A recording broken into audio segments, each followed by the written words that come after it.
झरनों से संगीत है झरता, झरनों से संगीत है झरता। पत्थर के टकराने से तूफान भी तोहफा बन जाता। तुमको मीत बनाने से प्रभु, तुमको मीत बनाने से। झरनों से संगीत है झरता, पत्थर के टकराने से तूफान भी तोहफा बन जाता। तुमको मीत बनाने से प्रभु, तुमको मीत बनाने से।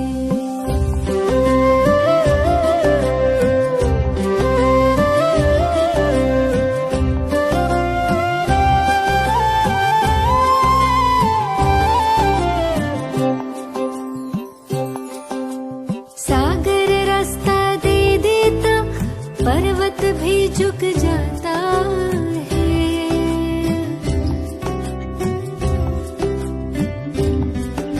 सागर रास्ता दे देता, पर्वत भी झुक जाता है। नामुमकिन मुमकिन हो जाता, वक्त भी रुक जाता है। हम जाने या तुम जानो, हम जाने या तुम जानो, क्या मिलता प्रीत लगाने से।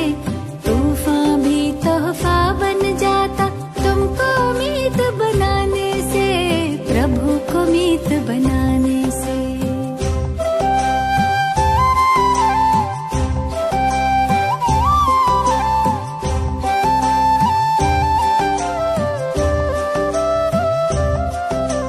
याचना ना कामना, तुमसे कुछ ना मांगे हम। याचना ना कामना, तुमसे कुछ ना मांगे हम। योग करें हम, योग्य बने प्रभु, काम तुम्हारे आए हम। कष्ट कटे सब विघ्न मिटे, कष्ट कटे सब विघ्न मिटे। लगन की अग्न लगाने से तूफान भी तोहफा बन जाता। तुमको मीत बनाने से प्रभु को मीत बनाने से।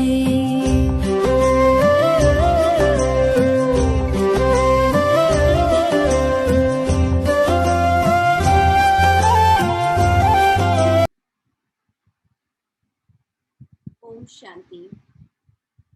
आज 3 मई 2021। महावाक्य मीठे बच्चे, आत्म अभिमानी भव। चलते फिरते उठते बैठते यही अभ्यास करते रहो तो तुम्हारी बहुत उन्नति होती रहेगी। आत्म अभिमानी भव। चलते फिरते उठते बैठते यही अभ्यास करते रहो तो तुम्हारी बहुत उन्नति होती रहेगी। प्रश्न, बाप की एक्यूरेट याद किन बच्चों की बुद्धि में रहेगी? उत्तर, जिन बच्चों ने बाप को एक्यूरेट जाना है। कई बच्चे कहते हैं एक बिंदु को भला कैसे याद करें? भक्ति में तो अखंड ज्योति समझ याद करते आए, अभी बिंदी कहकर मूंझ जाते हैं। इसलिए पहले पहले यह निश्चय हो कि बाप अखंड ज्योति नहीं, वह तो अति सूक्ष्म बिंदु है। तब याद एक्यूरेट रह सकती है। बाबा जो है जैसा है, बाबा को वैसा ही सूक्ष्म बिंदु रूप में ही याद करना यथार्थ यानी एक्यूरेट याद है। ओम शांति। सभी बच्चे याद में बैठे हैं। मनमना भव। यह संस्कृत अक्षर वास्तव में है नहीं। बाप ने जब सहज राजयोग सिखाया है तब यह संस्कृत अक्षर बोले नहीं है। यह तो संस्कृत जानते ही नहीं है। बाप तो हिंदी में ही समझाते हैं। भले यह रथ हिंदी, सिंधी तथा इंग्लिश जानने वाला है, परंतु बाप समझाते हिंदी में है।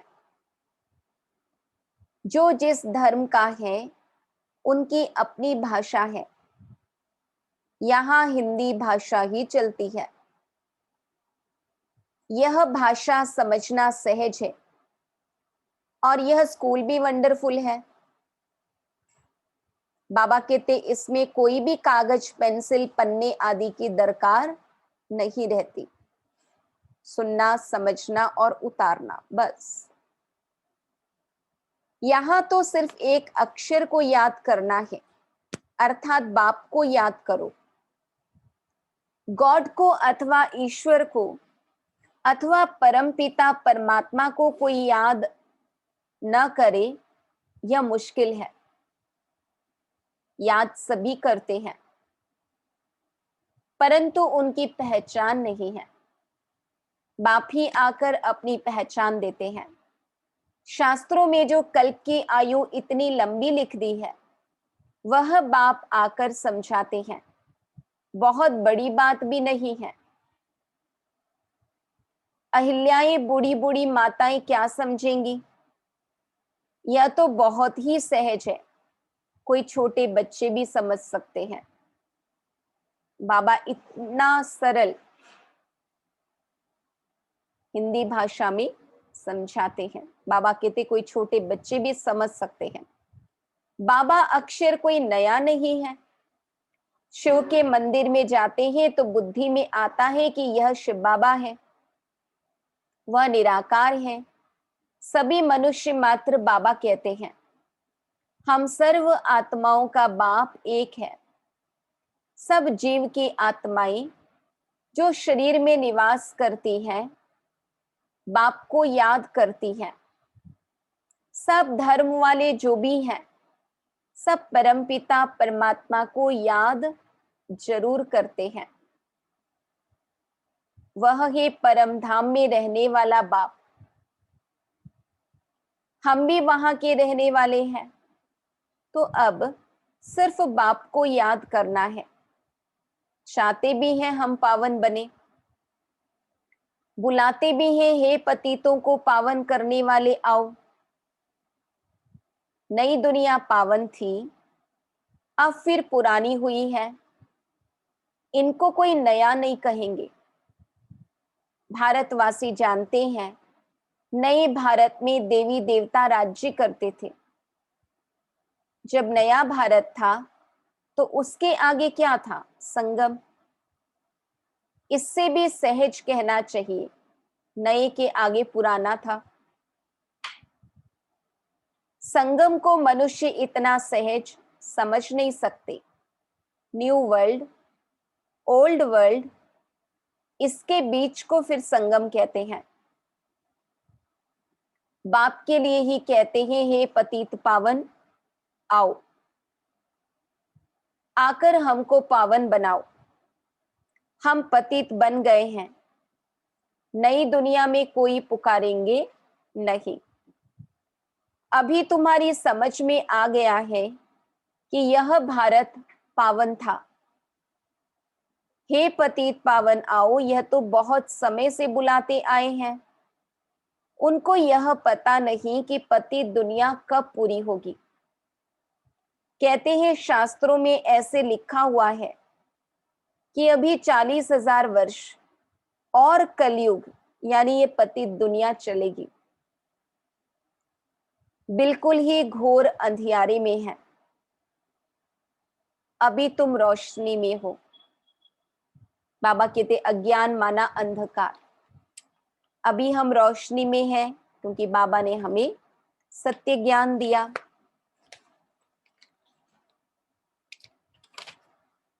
बाप ने तुमको अब रोशनी में लाया है। यह 5,000 वर्ष में सृष्टि का चक्र पूरा होता है। कल की बात है। तुम राज्य करते थे, बरोबर इन लक्ष्मी नारायण का राज्य था, स्वर्ग था। पावन दुनिया में कोई उपद्रव आदि हो नहीं सकता। उपद्रव होता ही है रावण राज्य में।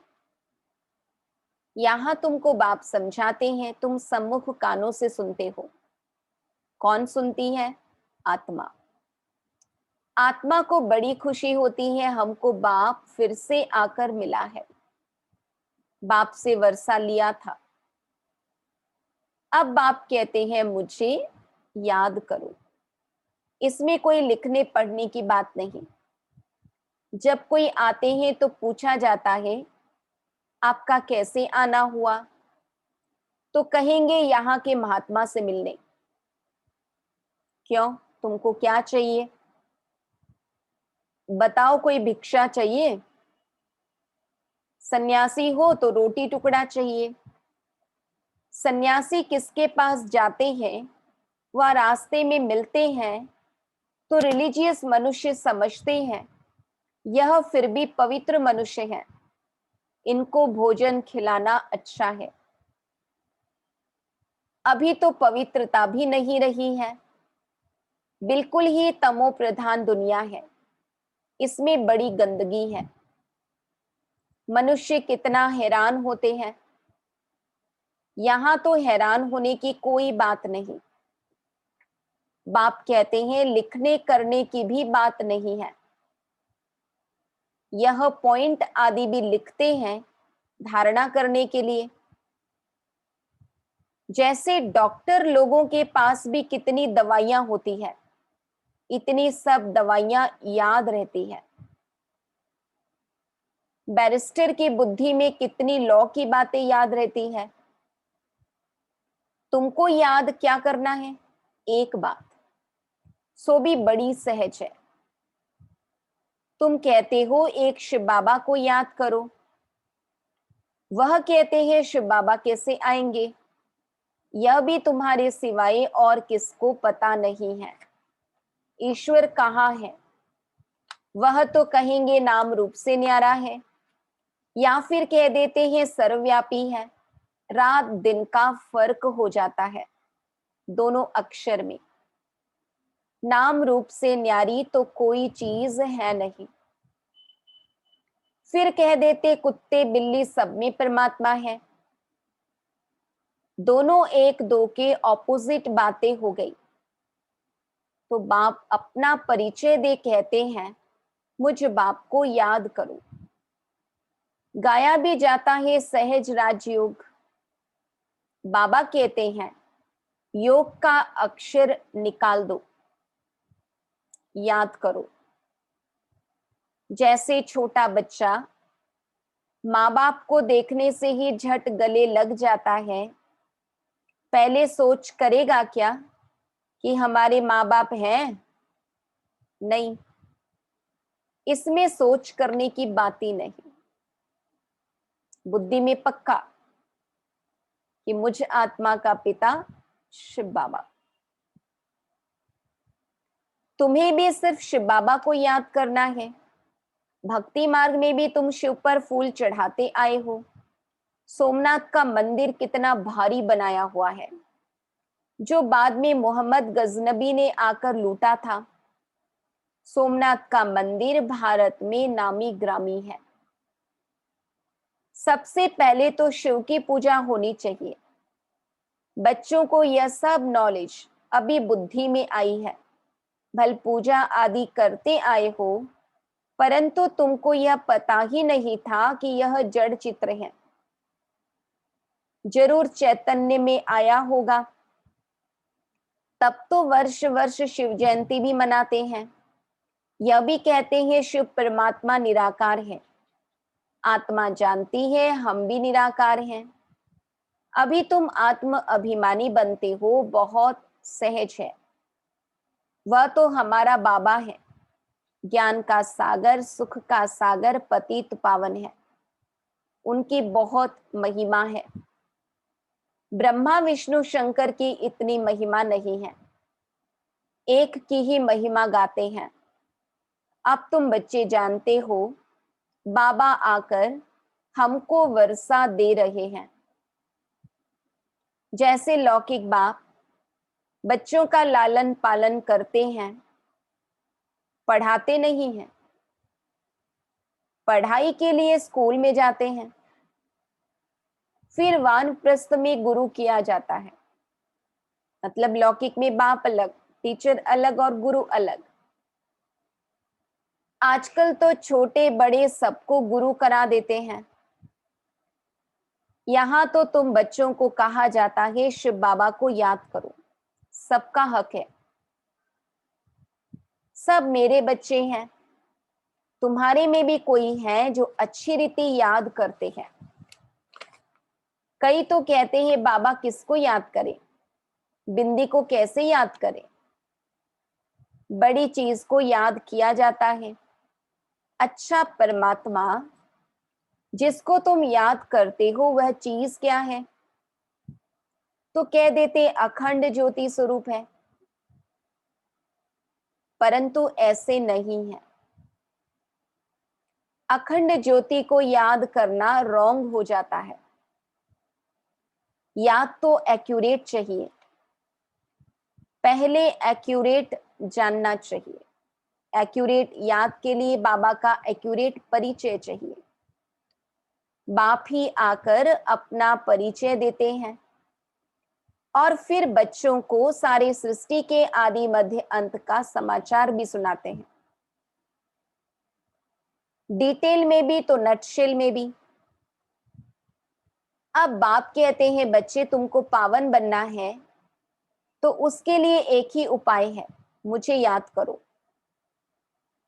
मुझे कहते ही हो पतित पावन, आत्मा को पावन बनाना है।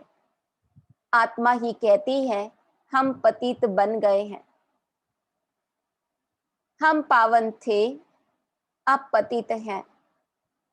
सब तमो प्रधान है, हर एक चीज पहले सतो प्रधान फिर तमो प्रधान होती है। आत्मा खुद कहती है मैं पतित बनी हूं, मुझे पावन बनाओ। शांति धाम में पतित होते नहीं, यहां पतित हैं तो दुखी हैं, जब पावन थे तो सुखी थे। तो आत्मा ही कहती है हमको पावन बनाओ तो हम दुख से छूट जाएं। तुम समझते हो आत्मा ही सब कुछ करती है। आत्मा ही जज बैरिस्टर आदि बनती है। आत्मा ही कहती है मैं राजा हूं, मैं फलाना हूं, अभी यह शरीर छोड़ दूसरा लेना है। इसको कहा जाता है आत्म अभिमानी। देह होते आत्म अभिमानी। रावण के राज्य में देह अभिमानी होते हैं, आत्म अभिमानी अभी बाप ही बनाते हैं। इस समय आत्मा पतित दुखी है तो पुकारती है हे बाबा आओ। यह भी तुम जानते हो ड्रामा प्लान अनुसार पतित से पावन, पावन से पतित बनते आए हैं। चक्र फिरता ही रहता है। अभी तुम्हारी बुद्धि में बैठा है हमने 84 जन्म कैसे लिए हैं, हमारे 84 जन्म कैसे हुए हैं। अभी यह बात भूलो मत, जो बाबा ने बातें हमें समझाई। बाबा कहते अब ये बातें भूलो मत, स्वदर्शन चक्रधारी हो रहो। उठते बैठते चलते फिरते बुद्धि में हमको सारी नॉलेज है। तुम समझते हो बेहद के बाप से हम बेहद का वर्षा ले रहे हैं। बाप बच्चों को समझाते हैं कि तुमको एक बाप को ही याद करना है। बाप को याद करना रोटी टुक्कड़ खाना है बस। मीठे मीठे सिकी लधे बच्चों को बाप घड़ी घड़ी कहते हैं बच्चे पेट के लिए सिर्फ रोटी टुक्कड़ खाना है, पेट कोई जास्ती खाता नहीं है। एक पाव आटे का खाता है, दाल रोटी बस। 10 रुपये में भी मनुष्य पेट भरता है तो 10,000 में भी पेट पालते हैं। गरीब लोग खाते भी क्या है, फिर भी हट्टे कट्टे रहते हैं। भिन्न भिन्न चीजें मनुष्य खाते हैं तो और ही बीमार पड़ जाते हैं। डॉक्टर लोग भी कहते हैं एक प्रकार का खाना खाओ तो बीमार नहीं होंगे, तो बाप भी समझाते हैं रोटी टुकड़ खाओ, जो मिले उसमें खुश रहो। दाल रोटी जैसी और कोई चीज होती नहीं, जास्ती लालच भी नहीं रहनी चाहिए। सन्यासी लोग क्या करते हैं, घरवार छोड़ जंगल में चले जाते हैं, तत्व को परमात्मा समझ याद करते हैं, समझते हैं ब्रह्म में लीन हो जाएंगे। परंतु ऐसे तो है नहीं। आत्मा तो अमर है, लीन होने की बात नहीं है। बाकी आत्मा पवित्र अपवित्र बनती है। तुमको कितना अच्छा ज्ञान मिला है, सब बातों का स्पष्टीकरण बाबा ने हम बच्चों को दे दिया है। तुम ही प्रारब्ध भोगते हो, फिर यह ज्ञान भूल जाता है। सतयुग में यह ज्ञान याद नहीं होगा, फिर सीढ़ी उतरनी होती है। अब तुम्हारी बुद्धि में सारा ज्ञान बैठा हुआ है, हम 84 जन्म कैसे भोगते हैं। यह पाठ कभी भी कोई का बंद नहीं होता है। यह बना बनाया ड्रामा है जो फिरता ही रहता है। यह कह नहीं सकते कि भगवान ने कब कैसे कहां बैठ बनाया, नहीं, यह तो चला ही आता है। बाबा कहते सृष्टि अनादि है। वर्ल्ड की हिस्ट्री ज्योग्राफी रिपीट होती ही रहती है। इन बातों को कोई समझते ही नहीं है। तुम जानते हो हम ड्रामा प्लान अनुसार आए हैं, अब फिर से ड्रामा अनुसार राज्य ले रहे हैं। यह बातें और कोई समझ नहीं सकते। पूछा जाता है ड्रामा सर्वशक्तिवान है व ईश्वर, तो कहते हैं ईश्वर सर्वशक्तिमान है, समझते हैं वह सब कुछ कर सकते हैं। बाप कहते हैं मैं भी ड्रामा के बंधन में बांधा हुआ हूं, पतितों को पावन बनाने मुझे आना पड़ता है। तुम सतयुग में सुखी बन जाते हो, मैं भी जाकर विश्रामी होता हूं परम धाम में। तुम सिर कुल्हे चढ़ जाते हो, तुम्हारी शेर पर सवारी है। बाबा हमको बहुत ऊंचा बना के फिर परम धाम में जाकर बैठ जाते चैन से। तुम जानते हो सेकंड बाय सेकंड जो भी चलता है वह ड्रामा की नूंद है। तुम बच्चों को कितनी अच्छी नॉलेज है, अब सिर्फ बाप और वर्षे को याद करो बस। कागज पेंसिल आदि की कोई दरकार नहीं है। ब्रह्मा बाबा भी पढ़ते हैं, यह तो कुछ रखते ही नहीं है। सिर्फ बाप को याद करना है तो वर्षा मिलेगा। कितना सहज है। याद से तुम एवर हेल्दी बनेंगे, यह है धारणा की बात।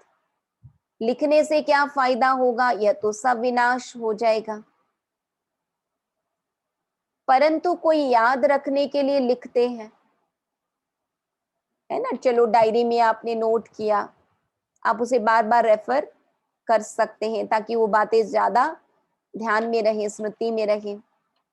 जैसे कोई बात याद करनी होती है तो गांठ बांध देते हैं,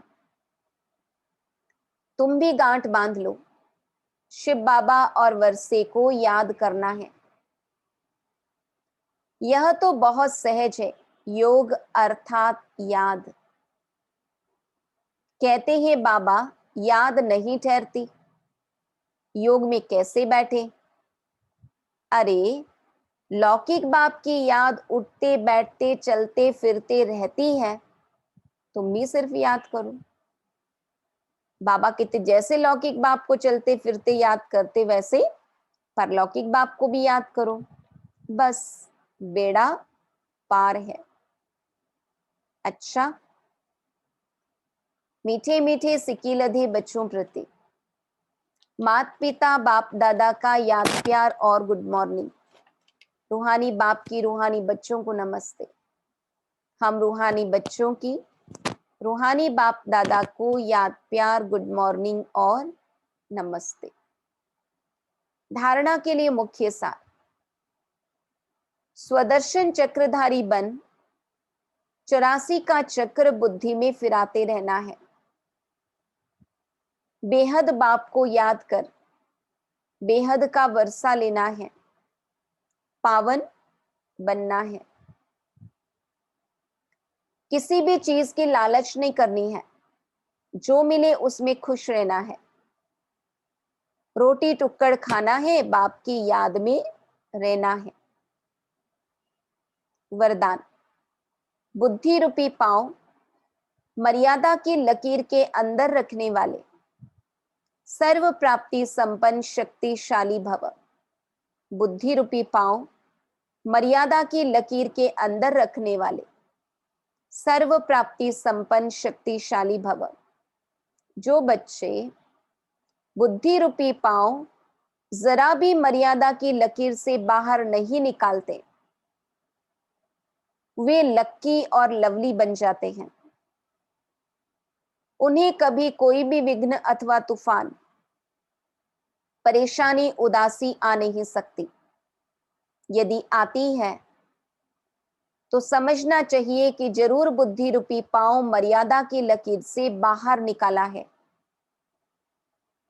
लकीर से बाहर निकलना अर्थात फकीर बनना।